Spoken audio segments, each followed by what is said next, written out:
Amin. Amin. Silakan duduk Bapak Ibu, Saudara sekalian.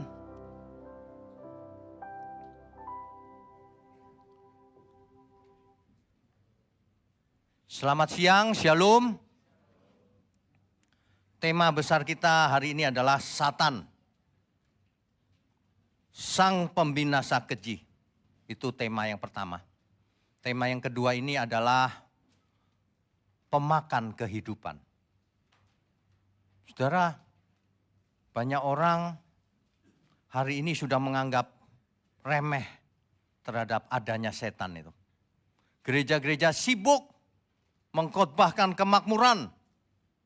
Kalau ikut Tuhan Yesus kaya raya, enteng jodoh, tokonya laris, ngawur semuanya. Ini sebenarnya modus iblis. Saudara. Banyak orang tidak merasa dipakai oleh setan untuk membelokkan keadaan yang sebenarnya. Orang terlena dengan suasana kelihatannya dunia aman-aman saja. Ya, tujuan khotbah ini yang pertama, mengungkap siapa sebenarnya iblis itu. Yang kedua, menyadarkan jemaat bahwa kita itu bukan dalam comfort zone. Kita itu di dalam war zone. Zona perang. Perang rohani. Jadi jangan santai-santai. Yang ketiga, mau menegaskan kemenangan Tuhan Yesus di kayu salib itu. Mengalahkan iblis.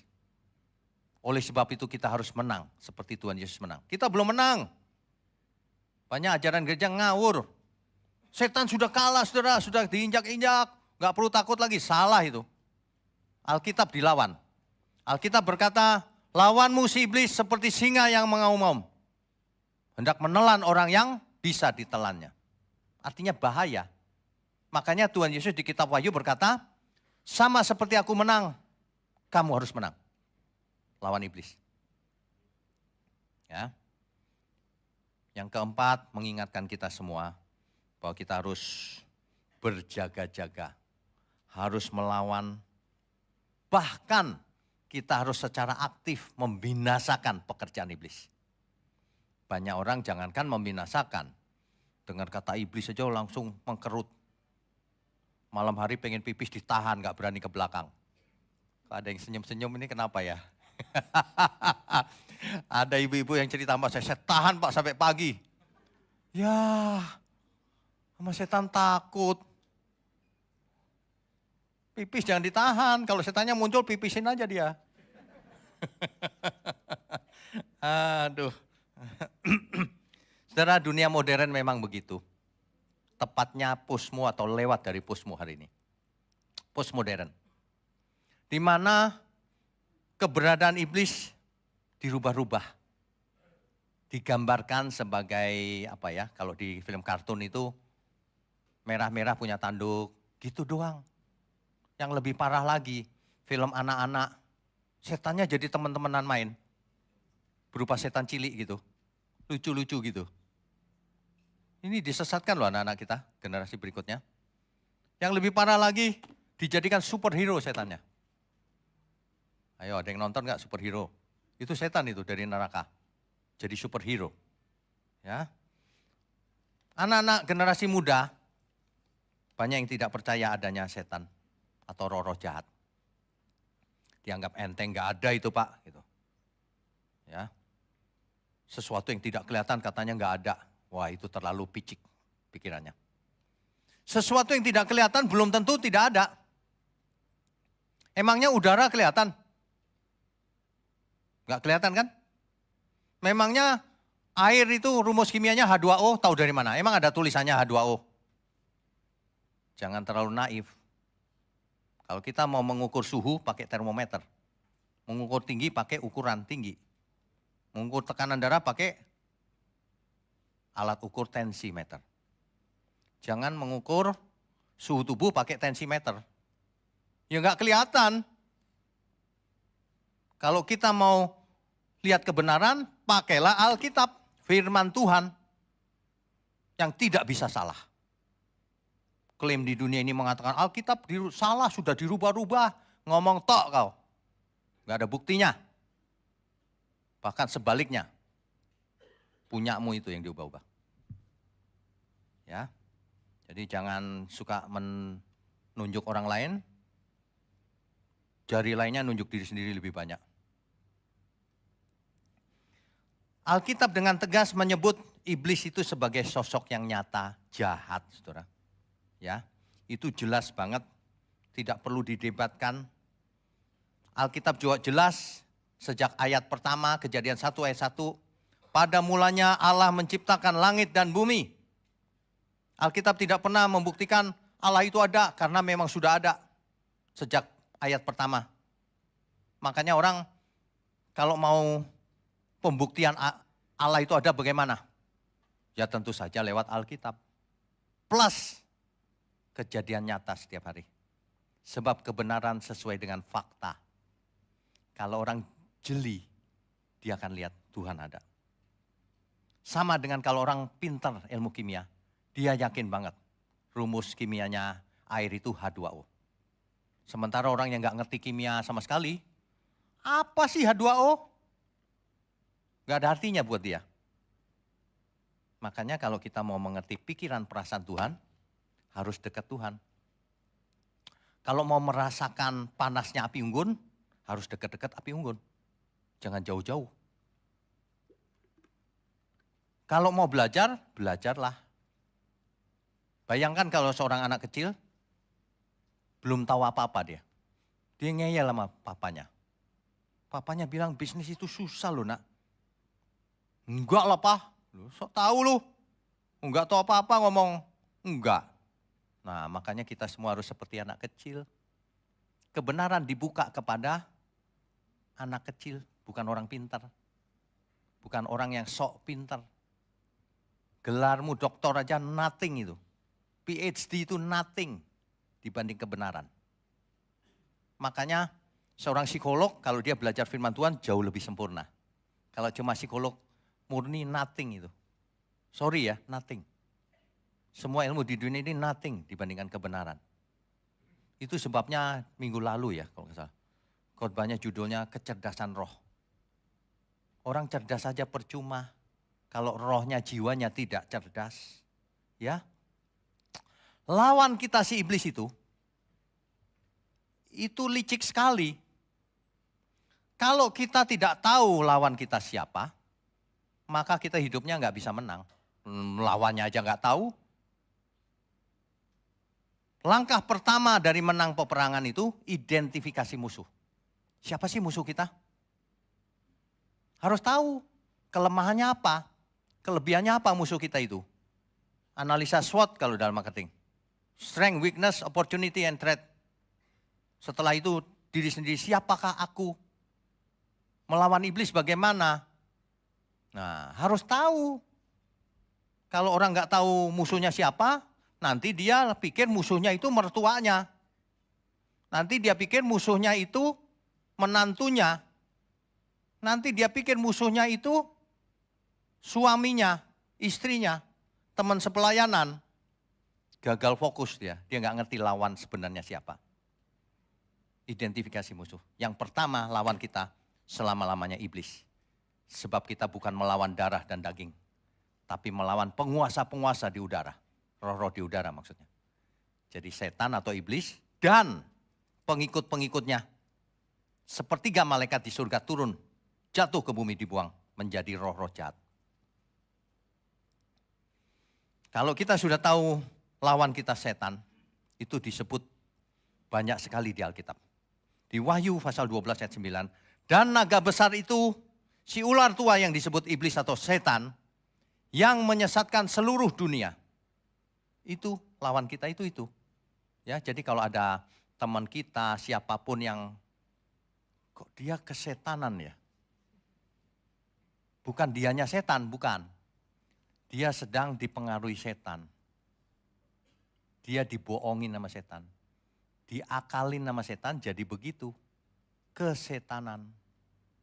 Harusnya kita dipengaruhi oleh kebenaran Tuhan.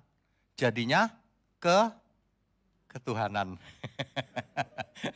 Kata sifat itu maksudnya. Maksudnya kita mengenakan pikiran perasaan Tuhan gitu loh. Daripada kesetanan bentuknya manusia tapi kesetanan. Modus iblis ini sejak di Eden. Makanya bapak segala hoax itu si iblis itu. Bapak segala pembohong itu Eden itu, di Eden itu. Yang diserang Hawa lebih dahulu. Saya kadang-kadang bertanya loh, kenapa kok Hawa nggak langsung Adam aja ya? Rupanya Hawa lebih gampang jatuh. Di Eden maksudnya ya. Itu Hawa ditawarin, diajak ngobrol. Iblis tahu yang lebih suka ngobrol itu Hawa. Kata orang dalam sehari semalam harus berapa? 10.000. Bukan 60.000. Harus keluar berapa kata gitu katanya. Ya. Nah, iblis tahu itu. Makanya dipancing kan. Bukankah seluruh buah di taman ini boleh dimakan atau tidak boleh dimakan? Dirubah-rubah sama iblis. Hawa terpancing. Enggak, yang enggak boleh dimakan cuma itu, yang di tengah itu. Terjadilah dialog. Makanya saudara sekarang enggak usah dialog sama iblis. Sayang Adam dan Hawa itu bukan orang Batak ya. Kok Adam dan Hawa itu orang Batak, iblis nuno. Bukankah ini, banyak omong loh. Jadi ular panggang. Orang Chinese juga sama, coba itu orang Chinese. Set, dicah. Ditumis langsung. Tapi hari itu Hawa melihat bahwa buah itu sedap dan memberi pengertian katanya. Waduh, dimakan nama dia. Dimakan, ketika dimakan Hawa tahu nggak itu salah? Pasti tahu. Nggak nunggu inkubasi dulu berapa hari. Pasti dia tahu sebenarnya. Dan dia pasti takut. Waduh, salah aku. Wah, gimana nih? Cuman ada Adam di dunia ini. Ya Adam lah korbannya. Adam kau makan ini Adam. Itu kalau di Alkitab kan langsung dimakan gitu ya. Mungkin nggak langsung dimakan benerannya. Ya enggak lah. Adam kan loh. Kan nggak boleh oleh Tuhan. Kan gitu ya. Cuma nggak ditulis. Kalau Alkitab ditulis gitu bisa segini tebalnya. Adam makan. Kemungkinan besar Hawa nangis-nangis. Adam makan Adam. Gak boleh sama Tuhan. Kamu gak cinta aku. Senjatanya keluar senjatanya. Ibu-ibu tahu senjatanya. Air mata dikeluarkan jurusnya. Adam langsung, aduh Hawa, engkau tulang dari tulangku, daging dari dagingku, jangan nangis ya. Gitu. Itu karangan saya sendiri sih. Akhirnya, ya deh. Cuma satu pembuktiannya, faktanya ini. Rupanya dari Taman Eden, suami takut istri. Disuruh apapun dimakan. Aduh, ini gawat nih. Si iblis nih gara-garanya. Ketika Tuhan datang, kenapa kau makan? Adam mulai nunjuk, ini perempuan yang kau tempatkan di sampingku ini. Dia yang bujuk aku. Perempuan ditanya, Hawa kenapa begitu? Itu ular itu gara-garanya. Ular gak ditanya sama Tuhan. Karena ularnya gini, hehehe. Dia berhasil menipu manusia. Itu modusnya dari dulu sama. Hari ini saya mau tunjukkan piktogramnya setan itu seperti apa. Supaya saudara tahu maksudnya apa.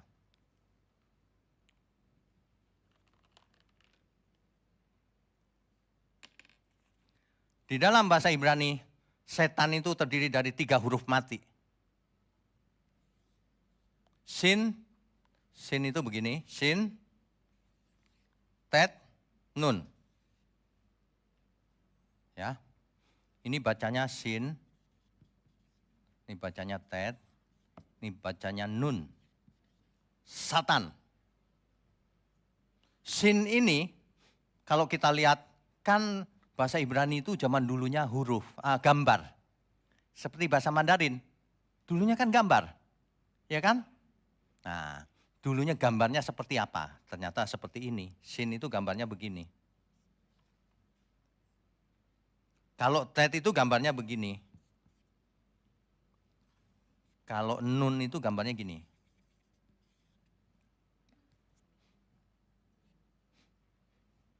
Yang ini, sin ini Menurut piktogram artinya eat. Eat apa eat? Makan. Consume. Ya makan, konsumsi kan. Satu lagi destroy. Apa itu? Menghancurkan. Arti gambarnya itu. Sin itu. Thread itu artinya basket. Apa basket? Keranjang ya. Atau snake, ular ya. Atau surround. Nah yang ini gambar apa ini kira-kira?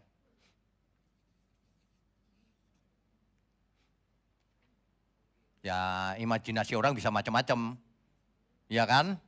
Tapi itu artinya seed. Apa seed? Benih. Atau fish ikan. Atau life, kehidupan. Bayangkan saudara, bahasa Ibrani menyebut Satan.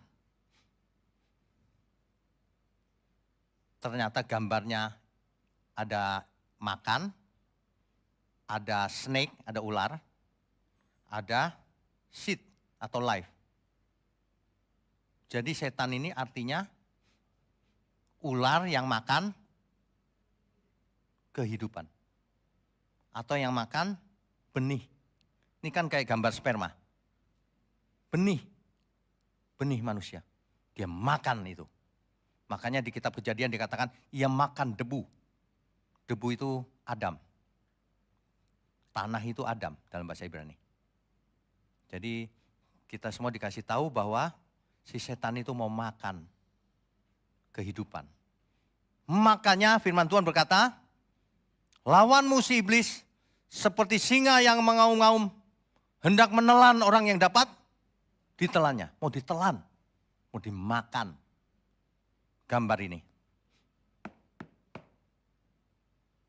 Semua istilah di Alkitab, kalau kita lihat piktogramnya, itu bercerita banyak. Ya, di online Bible Study, Bapak Ibu yang belum mengikuti, ikuti. Itu ada huruf Mandarin yang Alkitabiah, itu kalau dipretelin cerita kitab Kejadian. Waduh, jadi tidak mungkin Alkitab itu ditulis sembarangan. Tidak mungkin, semuanya pas. Itu bukti bahwa Alkitab tidak bisa salah. Itu bukti bahwa penulisan Alkitab itu ilham langsung dari surga. Sebab kebenaran sesuai fakta. Ini faktanya. Setan aja jelas, tuh. Pemakan kehidupan. Jadi lawan kita itu mau memusnahkan manusia, ia pembinasa keji. Ia pembunuh sejak semula, kata Alkitab. Dia pembunuh. Dia mau menelan kehidupan itu. Ya, jelas ya saudara ya. Kita tahu musuh kita ternyata begitu. Nah, yang kita perlu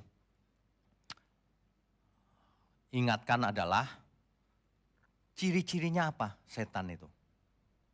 Apa modus operandinya? Dia bapak segala dusta. Dia bapak segala hoax. Yohanes 8 ayat 44.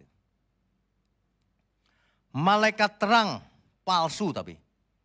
2 Korintus 11 ayat 14. Ia menyamar sebagai malaikat terang.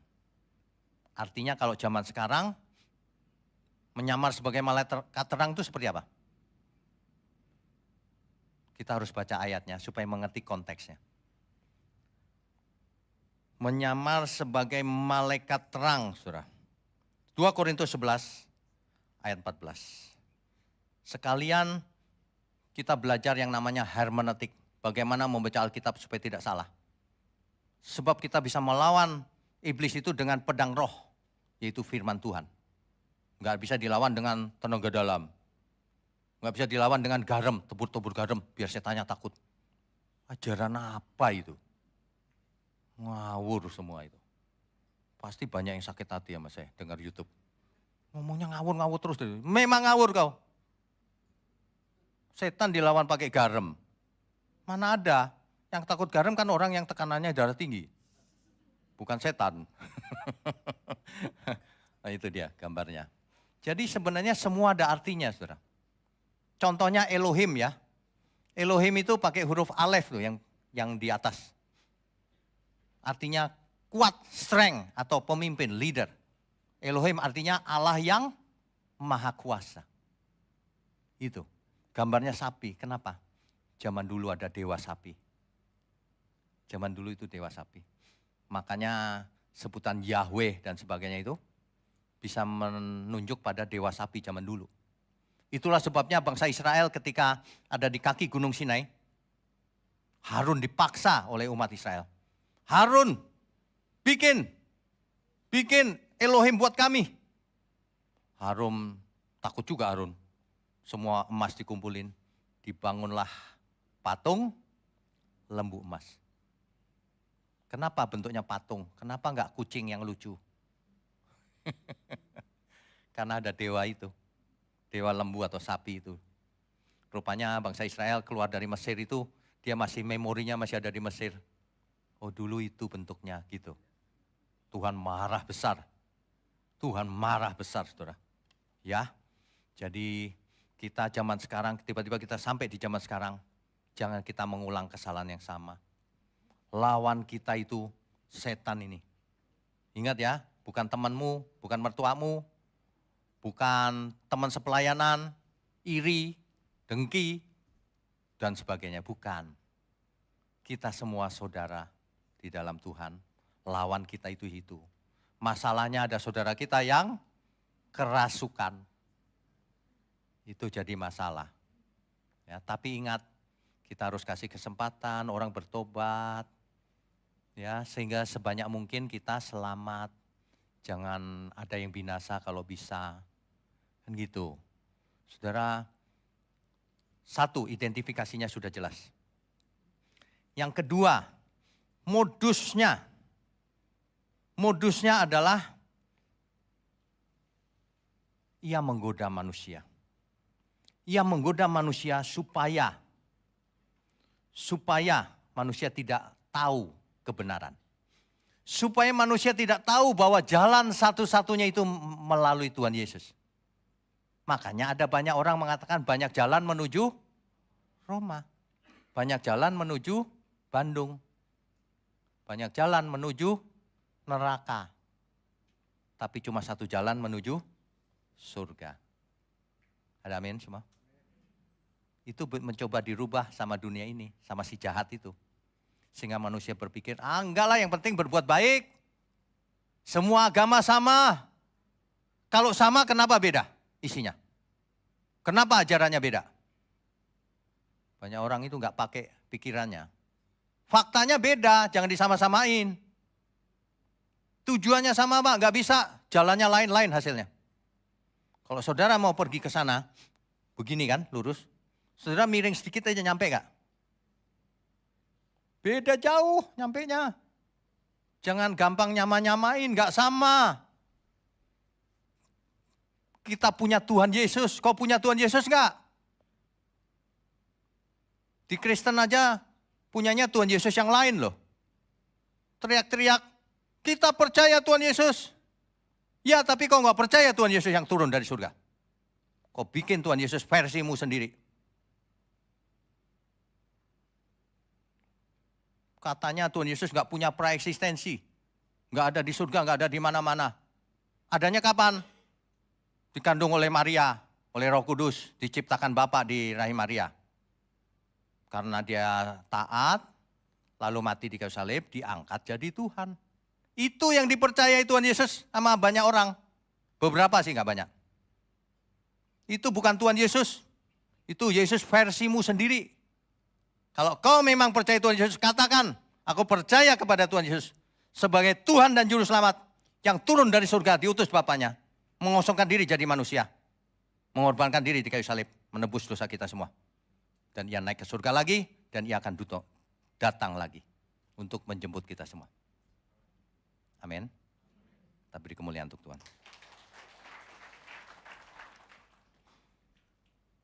Setan itu ya saudara, namanya juga setan. Makanya kita sering ngomong gini, dasar setan. Memang setan itu begitu. Jalan udah lurus, dibelok-belokin dikit. Ya. Lembaran udah putih, dikasih warna sedikit. Pokoknya kalau bisa jangan kepada Tuhan Yesus, itulah setan. Sebab begitu kita datang kepada Tuhan Yesus, selesai. Akulah jalan, kebenaran dan hidup, kata Tuhan. Gak ada jalan lain. Gak ada kebenaran lain di luar Tuhan Yesus. Gak ada kehidupan kekal di dalam Tuhan Yesus. Di luar Tuhan Yesus, kau mati. Alkitab dengan jelas berkata, kamu akan mati dalam dosamu. Jika kamu tidak percaya bahwa akulah dia. Waduh, saudara. Ini clear banget. Ini sangat clear. Itulah sebabnya. Kita itu mengikut Tuhan Yesus itu bukan karena supaya kaya. Kalau kita mengerti gambar besarnya, oh lagi perang nih lawan setan. Udah gak mikir kaya. Gak mikir terkenal diri sendiri, buat apa? Lawan kita itu si iblis itu. Begitu. Modusnya mengubah-ubah firman yang pertama, dicatat itu. Yang kedua, modusnya menawarkan kepuasan instan. Dulu iblis menawarkan kepada Tuhan Yesus itu. Semua itu akan kuberikan kepadamu jika engkau sujud menyembah aku, kata iblis. Matius 4 ayat 9. Sekarang semua orang dicobai seperti itu. Ditawarin. Kau tanda tangan aja ini. Dapat rumah mewah. Saya pernah loh dapat kesempatan itu. Tahun 2000 itu, sebelum 2000. Kalau saya set gitu dapat rumah mewah satu. Semua itu kuberikan kepadamu. Kalau saya tanda tangan set, artinya saya menyembah iblis. Artinya saya ikut kehendak iblis. Nah ikut kehendak itu menyembah. Menyembah iblis. Semua itu kuberikan kepadamu, kata iblis. Sama hari ini. Kalau saudara ditawarin sesuatu untuk curang, jangan mau. Berarti saudara kalau mau menyembah iblis. Mau instan, dapat uang gampang. Ya kan? Sampai-sampai keselamatan di gereja dijual gampang. Gampang, kasih persepuluhan aja nanti selamat. Pembohong-pembohong itu banyak. Itu dipakai iblis tuh sebenarnya. Supaya orang percaya, ngasih 10% udah selamat. Padahal hidupnya tidak suci. Tidak ada yang najis masuk kerajaan surga. Kekudusan itu nomor 1. Manusia semua buat salah di masa lalu, ya. Masa lalu nggak penting, dihapus sama Tuhan dosanya. Masa depan jangan buat dosa lagi. Ada amin semua? Kan begitu harusnya ya. Jadi menawarkan kepuasan instan. Orang mau instan jadi kaya, jadi populer, jadi berkuasa, punya jabatan dan sebagainya, populer, viral. Ya.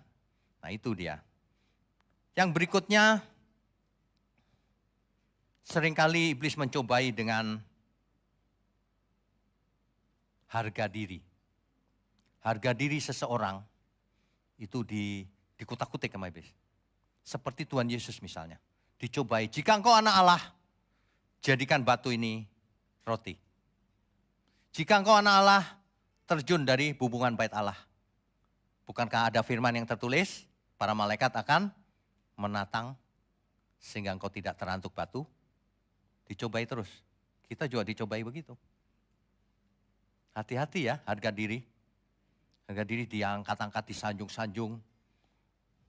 Jatuh nanti. Jangan sampai harga diri kita diintimidasi sama setan itu. Kamu kan gak layak, aku tahu kamu hidupnya dulu bagaimana. Dulu kamu kan begini begitu, ya kan? Aku lihat sendiri dulu kamu begini begitu. Oh enggak penting saudara, itu intimidasi dari iblis. Kita lupakan masa lalu, kita menuju masa depan dengan bersih, pikiran bersih, hati bersih. Hiduplah kudus, tak bercacat, tak bercelah. Sebab ada Roh Kudus dalam diri kita. Kalau Roh Kudus ditaruh dalam diri kita, artinya kita harus hidup kudus. Gitu loh. Kalau orang tidak hidup kudus, artinya bukan Roh Kudus yang di situ.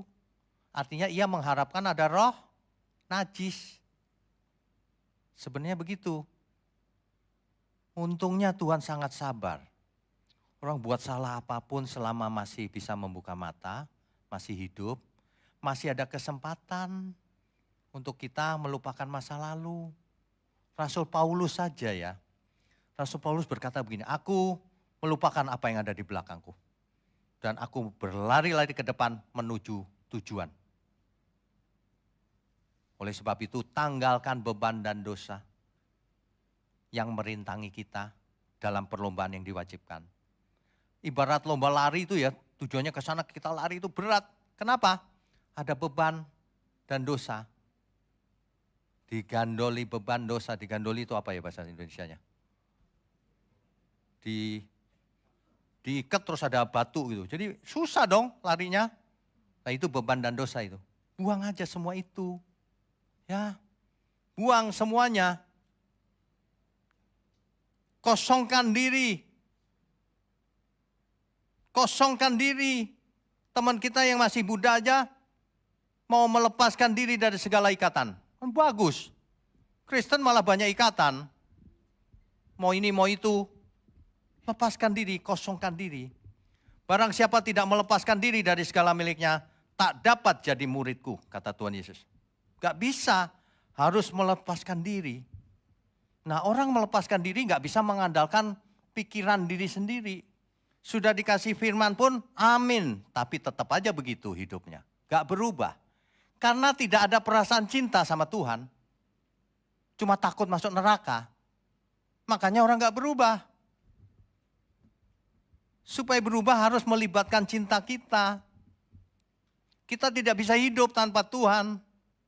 Seperti rusa tidak bisa hidup tanpa air. Seperti rusa rindukan air. Kan gitu ya. Saudara kalau memperhatikan liriknya ya. Saudara kan dapat banyak hikmat. Seperti rusa rindukan air. Demikianlah jiwaku Tuhan. Dalam tangan-Mu ku serahkan hidupku sampai selama-lamanya. Jiwaku haus padamu Tuhan. Bilakah ku datang padamu?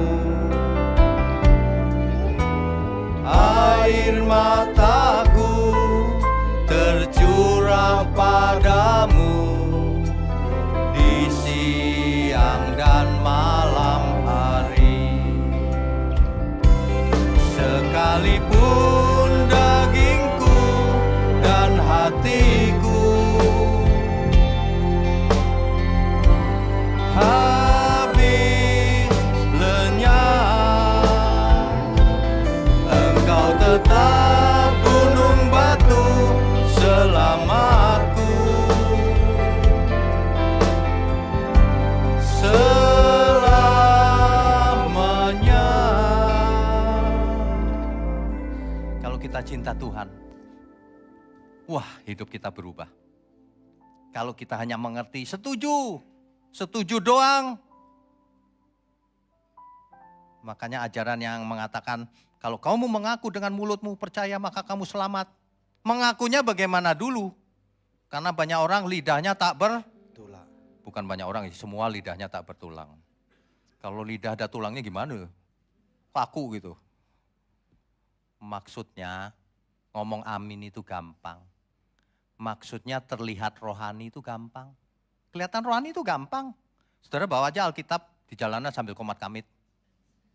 Kalau itu orang aneh, bukan rohani. Itu aneh banget kalau itu. Dulu pernah ada loh mahasiswa saya. Ada. Mahasiswa saya atau bukan ya waktu itu. Pokoknya dia masih muda. Dia bawa Alkitab. Alkitabnya bukan yang segini, bukan yang gede segini. Gede, beneran tuh. Saya dari jauh, wih mantap nih. Terus saya lihat judulnya, wih bahasa Ibrani. Waduh, kalah deh gue. Dia jago Ibrani nih. Ya udah, saya pikir pintar Ibrani juga kan, jadi saya samperin. Itu Alkitab ya? Iya. Kok bahasa Ibrani? Iya Pak. Kamu ngerti? Enggak. Loh. Nggak ngerti kok dibawa-bawa, emang jimat. Jangan ya saudara ya, pakai bahasa Indonesia aja. Kalau ngerti ya nggak apa-apa.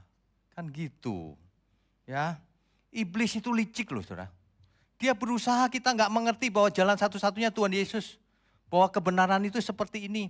Bahwa hidup kita itu cuma sekali jalan. Tahu sih Pak, iya tapi hidupnya tidak mempersiapkan diri untuk menyongsong kekekalan, buktinya padahal sekali jalan nggak bisa balik lagi. Dan itu pun pendek lagi. Rata-rata 70-80 tahun. Kalau jaga kesehatan. Kalau nggak jaga kesehatan, 30 sudah check out deh. Dari dunia ini. Coba bayangkan. Iya kan? Kalau ngomong-ngomong misalnya umur kita 80. Berapa masing-masing? Pak kalkulator sisanya berapa? Kalau saya sisa berapa ya Tuhan? Aduh, PR-nya masih banyak tapi sisanya tinggal segini Tuhan. Aduh, ada perpanjangan dikit ya Tuhan. Minta bonus perpanjangan dikit. Bukan untuk senang-senangan, untuk mengerjakan PR. Sebab kita semua punya PR. Ya. Modus iblis berikutnya. Menebar ketakutan dan tuduhan. Supaya orang takut. Takut ini, takut itu. Takut masa depanku. Takut penyakitku gak sembuh. Takut dagangku bangkrut. Takut Tuhan tidak berkenan kepadaku. Tidak suka sama aku. Takut macam-macam. Takut tidak layak. Kan setiap orang kalau disuruh melayani Tuhan ngomongnya begitu tuh saya lihat perhatiin. Ayo Pak ikutan Pak. Jangan, saya belum sempurna, belum layak. Nunggu sempurna sampai akhir zaman. Nggak ada orang sempurna. Justru belum sempurna itu melayani Tuhan. Setiap orang kalau mau berenang, suruh masuk air. Jangan, belum bisa berenang. Besok pelatihnya datang. Ayo masuk, jangan, belum bisa berenang. Justru belum bisa itu berenang, belajar. Melayani. Nah ketika melayani, terpaksa aku harus melayani Tuhan. Aku nggak berani buat dosa. Nah justru di situ. Makanya setiap orang ceburin aja dalam pelayanan. Nanti baru kita tahu warnanya dia apa, hitam apa putih.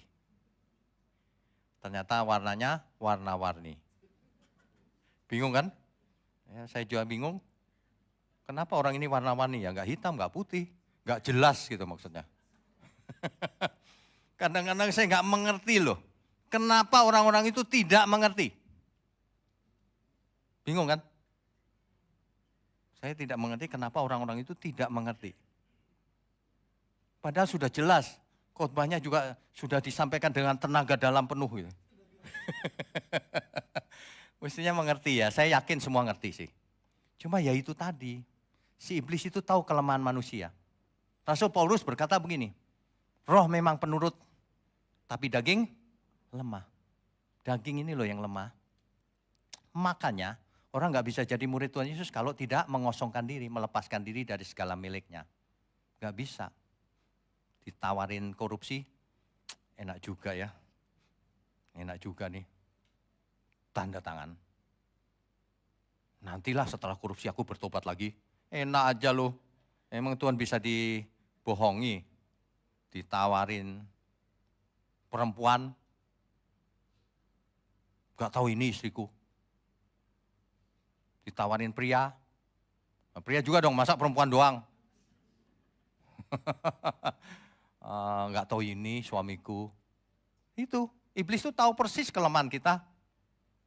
Iya, apalagi kalau sudah jatuh dalam dosa berkali-kali. Iblis sudah tahu, itu tuh kumatan tuh. Sekarang lagi gak kumat, nanti. Tunggu hari baik kumat.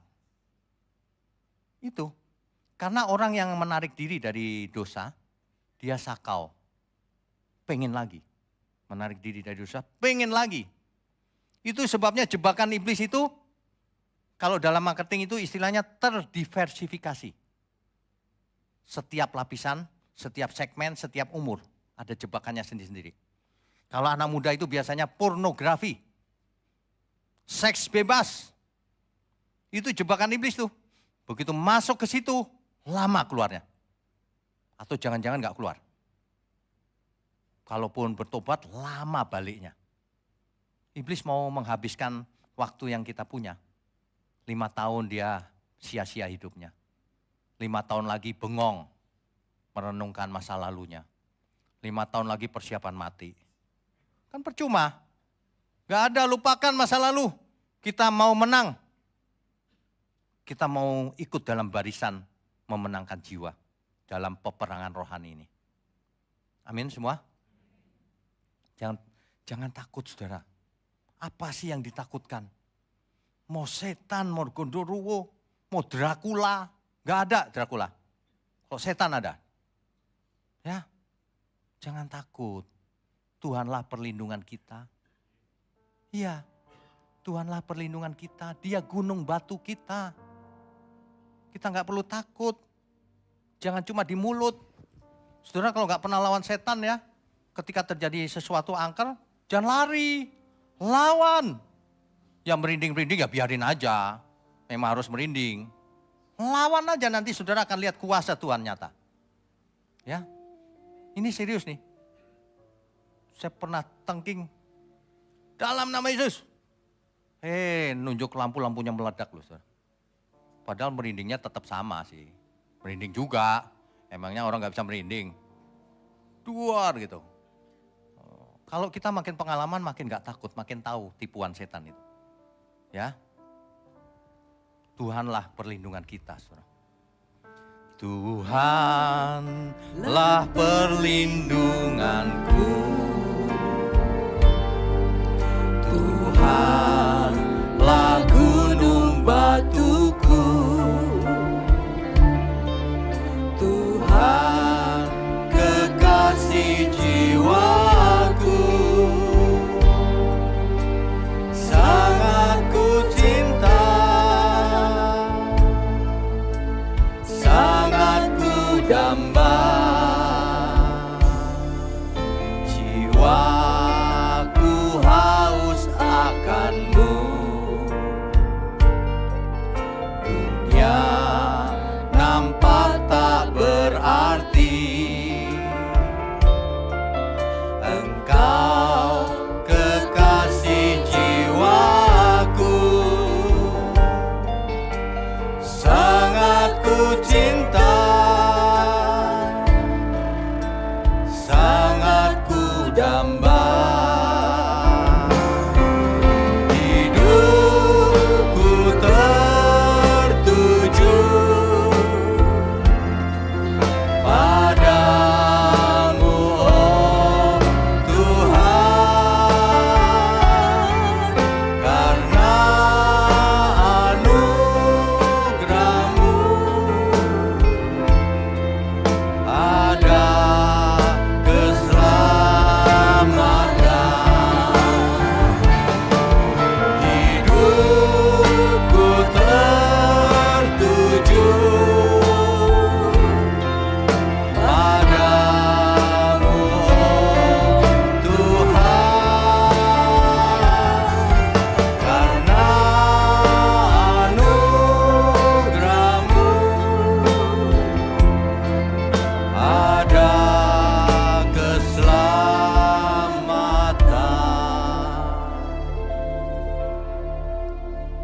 Saudara, banyak orang ingin menikmati kenikmatan. Dosa itu memang nikmat. Tapi nikmatnya cuma sebentar. Setelah itu penyesalan dan maut ujungnya. Makanya hati-hati, iblis itu banyak sekali modusnya. Ia bisa menyamar sebagai rohaniwan. Bisa. Justru iblis mau pakai pengkhotbah. Kenapa? Karena dia sekali khotbah yang mengaminkan banyak. Kalau individu kan 1 lawan 1 lama. Kalau pengkhotbah ngajar sesat, waduh efeknya asik nih. Ibarat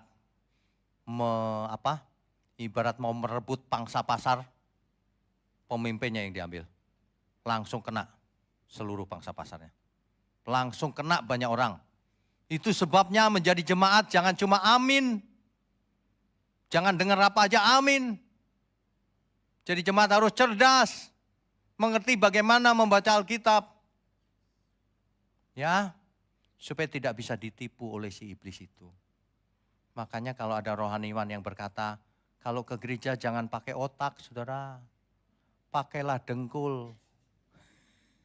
Enggak sih, yang belakangnya tambahan saya. Biasanya ada tuh, jangan pakai otak. Gitu. Itu dia orangnya. Sebab kita datang kepada Tuhan, harus pakai semuanya. Pakai pikiran, pakai perasaan, pakai emosi kita, pakai seluruh hidup kita. Ada amin semua? Itu yang benar. Hati-hati ya saudara ya. Iblis menyamar sebagai malaikat terang. Taktik ini sangat efektif. Makanya banyak orang sudah terjerumus. Orang sudah puluhan tahun jadi Kristen. Hari ini masih sama gayanya, nggak ada kemajuan sama sekali. Dari dulu dompetnya diangkat terus. Didoakan. Memangnya Tuhan nggak ada kuasa? Ngapain dompet diangkat? Nggak perlu diangkat. Kerja keras saja. Berapapun hasilnya, disyukuri. Siapa yang lebih berbahagia? Orang yang punya 1 triliun tapi pusing setiap hari. Atau orang yang hidup sederhana. Tapi dia damai sejahtera hidupnya. Amin. Pasti saudara ada yang mikir, 1 triliun tapi damai sejahtera Pak. Wah, saya udah tahu pikirannya. Kalau itu memang bisa, puji Tuhan. Sebab apa? Orang yang uangnya banyak bisa dipakai untuk Tuhan juga kan? Uangnya itu dipakai untuk Tuhan. Untuk bikin rumah sakit gratis, untuk bikin sekolah yang benar. Saya itu bayangannya besar loh saudara, cuma ya belum waktunya kali ya. Saya mau bikin rumah sakit, mau bikin panti jompo, mau bikin sekolah dalam kebenaran semuanya. Sayang sekali di dunia ini banyak uang yang cuma ada di rekening. Tercatat doang, nolnya banyak sekali, terus nanti orangnya mati. Udah, gak dipakai selamanya. Dormant account. Itu gak boleh loh itu. Ya, bukan berarti nggak boleh nabung, bukan berarti itu. Nabung boleh, harus nabung. Nggak boleh boros. Uang kita itu uangnya Tuhan. Artinya kita nggak boleh pelit, tapi juga nggak boleh boros. Banyak orang boros terhadap dirinya sendiri. Untuk orang lain pelit. Nggak boleh begitu saudara, bertobatlah. Itu modusnya setan itu.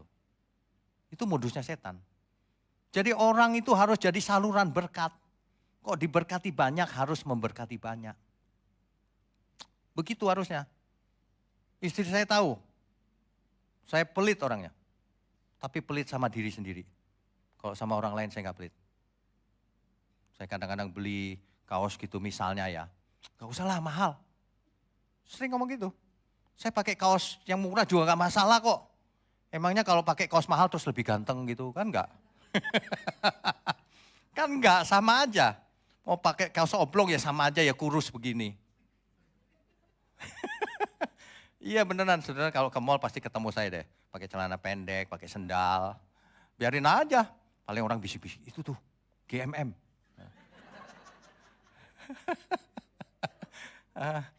Nanti saudara jawab aja, emang. Itu. MM, memang. Gitu saudara ya, hidup sekali jangan dibuat susah, dibuat happy di dalam Tuhan. Kalau kita mengerti banget ya, kita harusnya sudah happy loh. Beneran. Tuhan Yesus ketika pertama kali berkhotbah, itu khotbah di bukit. Itu langsung, ngegas langsung. Ngegas tau ya, langsung yes, mantap. Berbahagialah orang-orang yang miskin di hadapan Tuhan. Langsung tuh. Padahal sebelum Tuhan Yesus gak ada yang ngomong gitu. Berbahagialah yang kaya raya diberkati Tuhan gitu dulunya. Tuhan Yesus ngomong, berbahagialah orang-orang yang miskin di hadapan Tuhan. Berbahagia di situ kata yang dipakai makarios. Makarios itu artinya satu, berbahagia. Kedua artinya diberkati. Jadi sebenarnya itu bisa juga gini, diberkatilah orang-orang yang miskin di hadapan Tuhan. Yang ketiga, beruntunglah orang-orang yang miskin di hadapan Tuhan. Bukan miskin ekonomi. Miskin di hadapan Tuhan itu ketika menghadap Tuhan, aku butuh Engkau Tuhan, aku tidak butuh apa-apa lagi.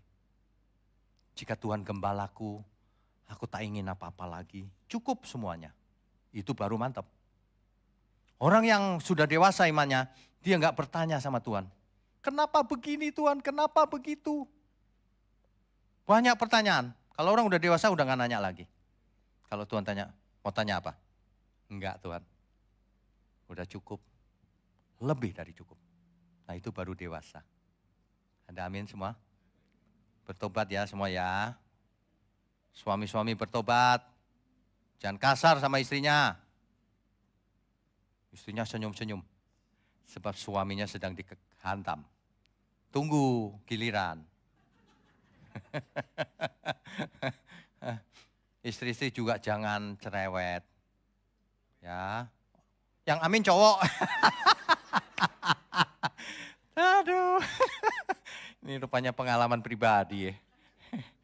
Saudara, sekali lagi hidup ini dibuat enak saja. Kita semua satu keluarga di dalam Tuhan. Kalau ada yang salah ya lupakanlah. Biasalah salah, aku dulu juga salah kok. Ya kan? Ayo kita sama-sama melawan itu si setan itu. Tuhan Yesus memberi tugas sama kita. Anak manusia datang ke bumi ini untuk membinasakan pekerjaan iblis. Sama seperti Bapa mengutus aku mengutus kamu. Tuhan Yesus mengutus kita semua. Tuhan Yesus gak bilang begini, aku mengutus para pendeta. Semua, kamu semua. Murid Tuhan Yesus. Kita semua diutus Tuhan Yesus untuk membinasakan pekerjaan iblis. Membinasakan. Sebab iblis ingin membinasakan kehidupan. Kita binasakan pekerjaannya dia. Jadi gini loh saudara. Jadi yang dimaksud membinasakan,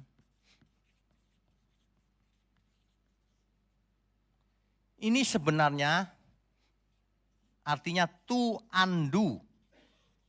Apa itu to undo? Membatalkan, membalik proses. Misalnya gini. Ada si A, sudah dicekokin ajaran sesat. Kita batalkan, kalau enggak dia binasa. Kita batalkan caranya gimana? Kita bagikan yang benar. Itu salah bro, yang benar begini. Kamu jangan ke sana. Si iblisnya main beli, ya dia udah tahu yang benar lagi. Terus kita batalkan, nangkap ya maksudnya ya. To undo. Jangan gini, itu kerjaan pendeta itu. Bukan, itu pekerjaan kita semua. Makanya apa yang ada pada kita, itulah talenta yang diberikan oleh Tuhan. Ketika Tuhan datang lagi, untuk apa itu talentamu? Dikerjakan atau tidak? Semua yang ada pada kita, apa itu talenta?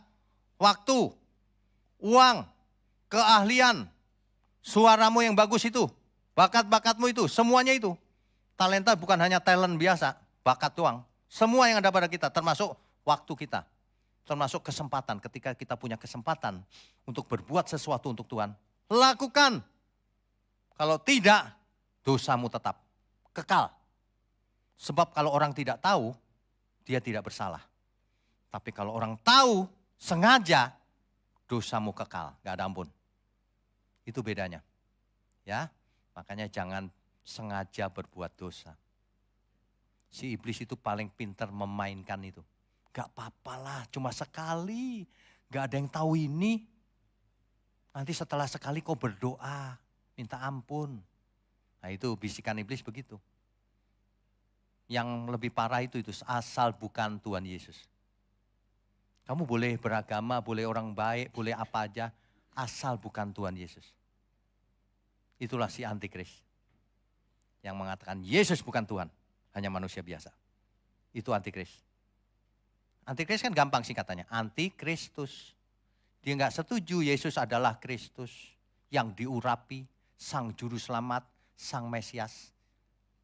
Makanya Tuhan berkata, kamu akan mati dalam dosamu jika kamu tidak percaya bahwa akulah dia. Siapa yang dimaksud dia? Bukan akulah Bapak, bukan. Akulah dia yang diutus oleh Bapak, yang disebut-sebut di perjanjian lama akan datang seorang Mesias. Itulah aku. Makanya Tuhan Yesus ketika itu berkata begini, keselamatan datang dari bangsa Yahudi. Mesias lahir dari Yahudi maksudnya. Bukan orang Yahudi pasti selamat, bukan itu. Mesias lahir dari bangsa Yahudi.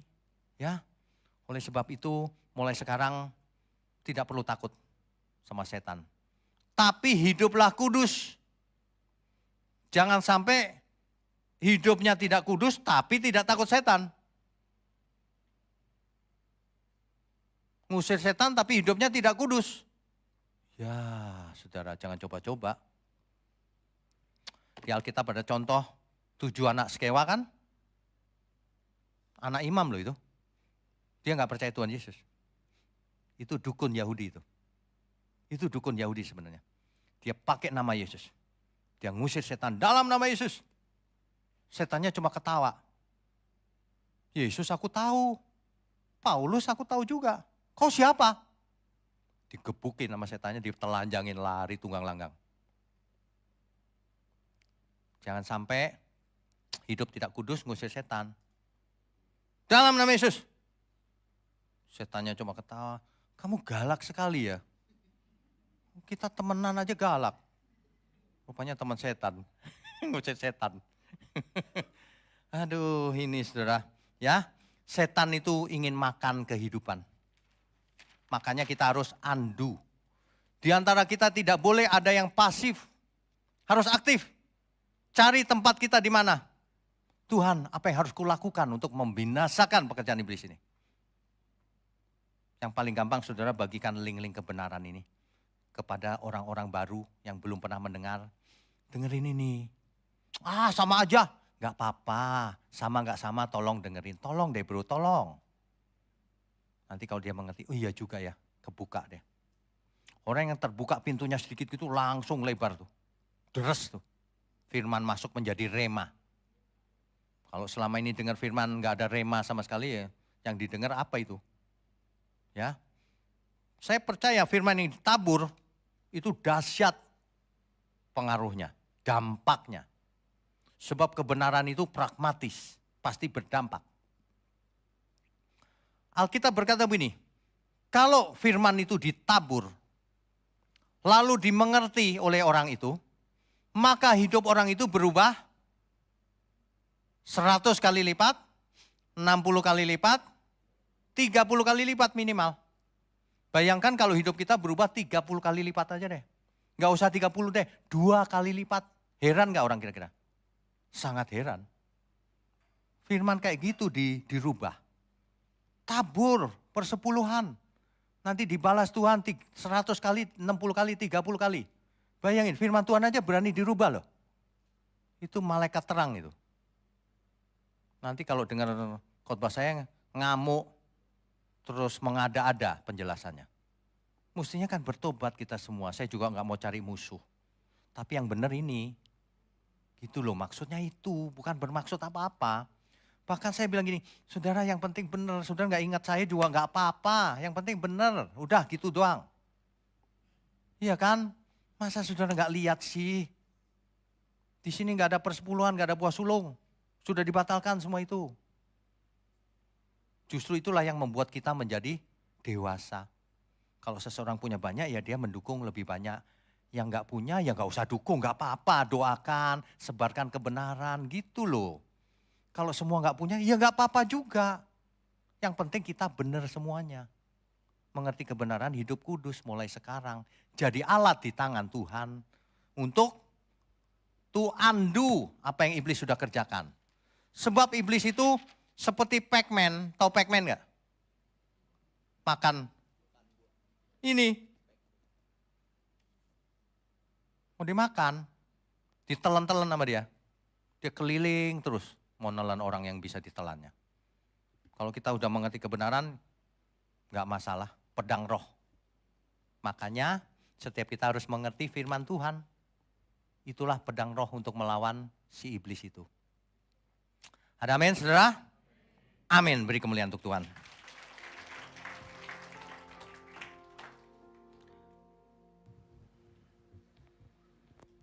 Baik, saya undang semua untuk bangkit berdiri.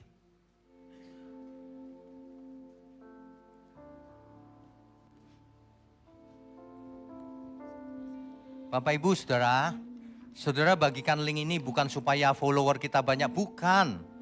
Supaya banyak orang mengerti. Karena perubahan dimulai dari mindset, baru menjadi perbuatan nyata. Iman itu perbuatan nyata. Ya,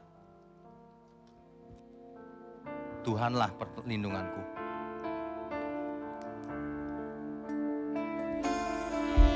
Tuhanlah perlindunganku. Tuhanlah gunung batuku. Tuhan kekasih jiwaku. Sangat ku cinta, sangat ku damba, jiwaku haus akanmu. Dunia nampak tak berarti, Engkau kekasih jiwaku. Sangat ku cinta, sangat ku damba, hidupku tertuju padamu, oh Tuhan, karena anugerah-Mu ada keselamatan. Hidupku tertuju padamu, oh Tuhan, karena anugerah-Mu ada keselamatan.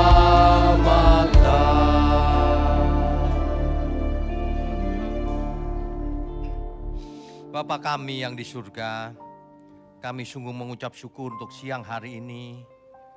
Berkat kebenaran sungguh memberkati kami.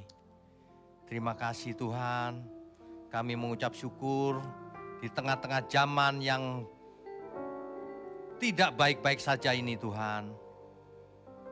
Ada gereja mula-mula, GMM milik Tuhan.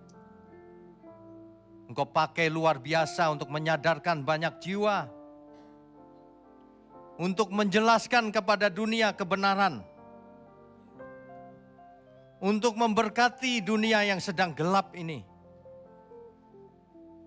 Jadikan setiap kami, para pelayan Tuhan, umat Tuhan dimanapun berada, menjadi garam dan terang dunia. Mendistribusikan kebenaran kemanapun kami pergi. Terima kasih. Hamba berdoa secara khusus untuk tangan-tangan yang mendukung pekerjaan-Mu ini Tuhan. Kau berkati mereka berlimpah-limpah.